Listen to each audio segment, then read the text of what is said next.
Les conseillers généraux ont voté la décision modificative numéro 1 du budget 2013 du Conseil général. En voici les principaux points expliqués par Michel Bouvard, le vice-président chargé des finances. Un ajustement budgétaire très modéré, plus 1,53 million d'euros. C'est le niveau historiquement le plus faible qu'on ait eu depuis de nombreuses années. À ceci deux raisons. Une première raison qui est une raison technique, c'est que nous intégrons le résultat de l'exercice précédent depuis quelques années dès le budget primitif, puisque nous arrivons à mieux l'évaluer. Une deuxième raison, c'est la diminution forte de l'une des recettes importantes du budget du département, qui est celle des droits de mutation, qui sont donc payés sur les transactions immobilières. Chacun sait aujourd'hui que le marché immobilier tourne au ralenti, et ceci se traduit par rapport à l'inscription que nous avions au budget primitif par une diminution de 5 millions. Des crédits redéployés permettant de financer 13 millions d'euros de nouvelles dépenses. Alors on a néanmoins quelques moyens supplémentaires dans ce budget supplémentaire qu'on dégage au travers des redéploiements de crédits et qui permettent de financer des compléments sur les dépenses de fonctionnement en matière d'action sociale notamment, et surtout des compléments sur les dépenses de voirie. Les routes ont coûté très cher parce que l'hiver a été long, rigoureux, parce qu'un certain nombre d'ouvrages d'art ont été affectés, parce qu'il a fallu consacrer plus d'argent au déneigement. Et donc, ceci se traduit par une inscription budgétaire supplémentaire. Retour sur le budget 2012.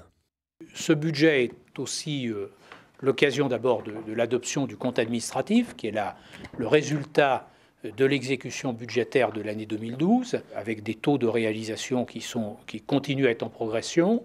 Un budget qui a été réalisé également avec un recours de moitié moins important que ce qui était prévu à l'emprunt, puisque nous n'aurons mobilisé que 20 millions d'emprunts sur un budget de plus de 500 millions au cours de l'exercice 2012, s'inscrivant donc dans la volonté de réduire le recours à l'emprunt et de faire diminuer notre annuité d'emprunt. À l'étude des rapports d'orientation sur l'adaptation des politiques du département. D'une part, les aides que nous apportons aux communes, aux groupements de communes pour la réalisation de leurs équipements.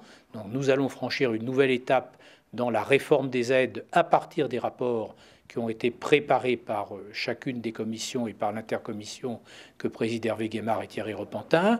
Et puis nous avons aussi un rapport d'orientation sur les crédits européens. La Savoie a mobilisé au cours des 7 dernières années plus de 90 millions d'euros de subventions de l'Union européenne sur différentes programmations, des programmations régionales, des programmations massives, des programmations transfrontalières. Et nous avons à fixer nos priorités pour la période budgétaire de l'Union européenne qui va s'étendre de 2013 à 2020 et dont il est beaucoup question aujourd'hui, seulement au niveau de l'enveloppe que l'Europe va consacrer à son budget dans les années qui viennent, mais nous sommes aussi sur les priorités que nous pourrons accompagner au travers de cette enveloppe et sur la manière dont elle va être mise en œuvre sur les territoires. La contribution au Fonds national pour venir en aide aux autres départements. Il y a la contrainte évidemment de recettes qui sont moins importantes, il y a aussi la contrainte qui est créée par le fait qu'une partie des recettes qui reviennent au département de la Savoie sont prélevées par l'État pour les redonner à des départements réputés moins aisés ou qui ont des structures de charges différentes des nôtres. On a un certain nombre de départements en France qui ne sont pas péréqués alors qu'ils ont des recettes équivalentes aux nôtres parce qu'ils ont beaucoup de dépenses d'action sociale. Nous avons des dépenses d'action sociale significatives, mais nous avons aussi des charges qui sont différentes des autres collectivités sur des compétences obligatoires. Et nous citions il y a quelques instants les dépenses liées à la voirie. Le département de la Savoie est celui avec les Alpes-Maritimes qui a le plus grand nombre d'ouvrages d'art sur son réseau routier en France, des ponts, des murs de soutènement, des tunnels qui coûtent très cher en entretien.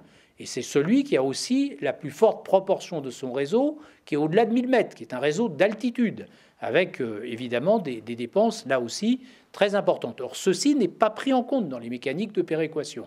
Et nous souhaitons ouvrir ce débat sur une péréquation plus juste qui permette qu'on ne vienne pas nous retirer des recettes dont nous avons besoin pour faire face à nos dépenses ordinaires et que nous avions jusqu'à une période très récente.